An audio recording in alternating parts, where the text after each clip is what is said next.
All right, Jesse on fire. Welcome back to the channel. Guess what, son? We all know what's up, dude. That's what's up. Jake Paul versus Nate Diaz. Boxing match set for August 5th in Dallas. Now, Dallas. Wait, did you say Dallas? I said Dallas, dude. You know what that means? I do. It means we're gonna bring a big group to go see it live. Word. We're gonna go to that event live, and we're gonna bring a big group of people with us. Oh, word, so they can buy tickets and come with you? That's right. Just like we used to do for UFC. Not used to, we've done for UFC. We're going to do it for UFC also, but we're definitely doing that one. What other announcements do you have about that? We're going to do a live show down there too. We're going to get a live variety show. People are going to get their balls knocked off by what we have planned for the show in Dallas the night before the fights, so stay tuned for that. Also, I know who Logan Paul is looking to fight, and it's a huge UFC fighter. And you know what? I'm going to tell you who that is in this video. But first, we're going to talk about the fight itself because it's very interesting and very bizarre fight at the same time. And then we'll talk just about the entire thing, and then I will unveil some really interesting information about Logan Paul and the superstar from UFC that he is trying to fight, and it's getting really close to getting done. All right, so first, subscribe to the channel if you haven't. That's the deal that we make. I love you guys for it. Thank you very much. I think I'm going to put this video on my second channel. I have a Gilbert Burns interview that I got to download and get that up too. So I did a Gilbert Burns interview yesterday. So that's probably going on this channel as well. But anyway, so yeah, subscribe to this channel. I love you guys. Thank you. So here we go. Nate Diaz is 38 years old. Jake Paul is in the prime of his life.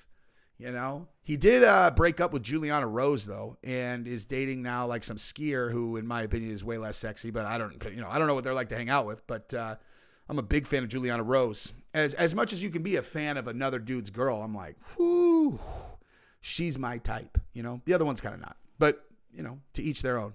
Juliana Rose, you know, looks more like Gabrielle, which is kind of what my type is like exactly. If you were going to prototype my type, I'm married to it. Anyway, but yeah, he's going to fight against Nate Diaz, and that is a very interesting matchup. I've always been very curious about how Nate Diaz would do in like a pure boxing match, and I'll tell you why. Because Nate is a great boxer. He has very accurate hands. He's like a super like weird striker where you cannot prepare for him. There's no way to prepare for him, man. There really isn't. Now, one thing I will note that's just kind of an aside is that watching Kevin Holland fight on Saturday, Kevin Holland is actually a very similar style striker to Nate Diaz, except he's just kind of like faster and like, but he comes with these really weird angles, throw these like looping, like slap. I mean, obviously, it turned out he was hurt, but like he actually is very similar. This is completely irrelevant. But to try to prepare for like these weird angles, it's like when you're a boxer, right? If you're like just pure boxing like Jake and you're fighting against regular boxers, you know the angles. Boom, boom, boom, boom, boom. It's like they're predictable. And the way that you differentiate how good you are is by speed and your footwork and your ability to predict what the other guy's going to throw. You know, the other guy's got 6 to 10 punches that he throws, and you try to predict what he's going to throw, and then you try to, time him and wait and then land when he's not protecting himself. I mean, it's not rocket science. But a guy like Nate Diaz is like he just throws the rules out the window. You want to know what he's like? Actually, I'll tell you exactly what he's like. So if you guys are grappling people or like jiu-jitsu people or whatever, if you've ever watched, Nick Rodriguez, who is known as the black belt killer, because when he was a blue belt, he got to the semifinals in ADCC, right? And everyone couldn't believe it. Like he had been training for 18 months and he got to the semifinals in ADCC, which is absolutely unheard of, obviously. And so they called him the black belt killer. So when I watch those matches now, what I see is a person who just straight up just didn't subscribe to like the rule set, not that he was breaking the rules, but it's like everyone kind of goes in there like, okay, this is how we grapple. And he just went in there like, no, we're in a fight, dude. And he would just go balls to the wall and just like shoot it. I mean, he doesn't even do this anymore. Now he's a jiu-jitsu guy, where then he was a fighter and he was wild. And he was literally just trying to either double leg them or, if he could get, I remember he has a great quote where like, I don't know what that move is, but if I can close my hands behind a person's back, I could strangle them unconscious. And like, dude, if you've never watched the Black Belt Killer documentary on Flow, you should for sure watch that on the YouTube. It's sick. You should watch it right after this. But that is honestly how I feel like Nate Diaz is when it comes to boxing, you know, and you know, because he's like Nick D or Nate. Well, Nick too. Sorry, Gabrielle just texted me and I got super distracted. Nate Diaz is never going to throw a super tight whack. You know, like it's just not the way. It's not the way that he throws punches. And he has the body where he throws these crazy angle, long, looping, weird, Gumby punches. And he's got good power too for you know the way that he throws. I mean, he almost knocked Leon out with a single shot.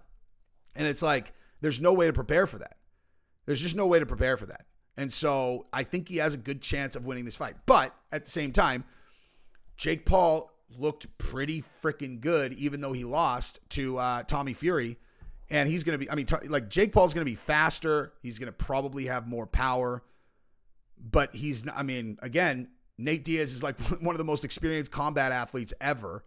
And I don't think Jake Paul's going to be throwing anything at him that he hasn't seen 1,000 times. So it's really hard to say. It's a tough fight to bet on. It really is. It's a really tough fight to bet on. Plus, Jake Paul is just he's a mystery still. Even after this many fights, he's still kind of a mystery, you know? And if you think about it like this, Jake Paul beat Anderson Silva, dude. You know? Like, Jake Paul beat Anderson Silva. So, I got to go Jake. I'm sorry. I talked myself into it just with that. If Anderson Silva lost to Jake Paul is going to beat Nate Diaz. Jesus. Nate Diaz. So, my bet is on Jake. But, you know, I hope Nate wins, obviously. Now, the other side of this, who is Logan Paul going to fight? Answer, Darren Till. That is what's being worked on the Logan Paul side, and hopefully they can get that done soon because I would love to see Darren Till come in there and do really well. Now, the other thing, too, about Darren Till, he said he's trying to box. Did you guys see how much money these guys got paid at Game Bread?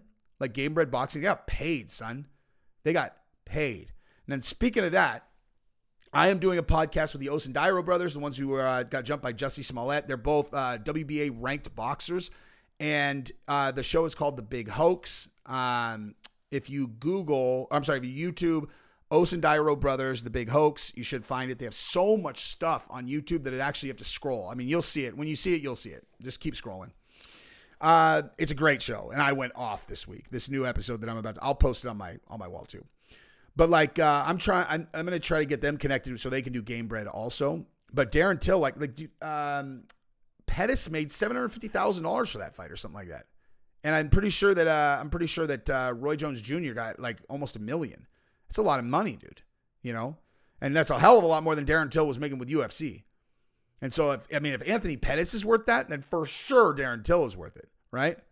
So, but if he fights against Logan Paul, he'll make a hell of a lot more than that. Right. So I'm rooting for him to get that. And if he fights, I'll pick Darren Till for sure in that fight. Not because I think that Logan is like less good than Jake, but because Darren Till in a pure striking match, like boxing, like, come on, dude. He's actually legit. And he's also still in his prime in striking. The guy just can't stop a fucking takedown. So yeah, I have high hopes for Darren Till in boxing because I really like Darren Till and I would love to see him succeed. So that's pretty much what I got. I love you guys. I'm going to go live later, and we'll see you guys then. Peace.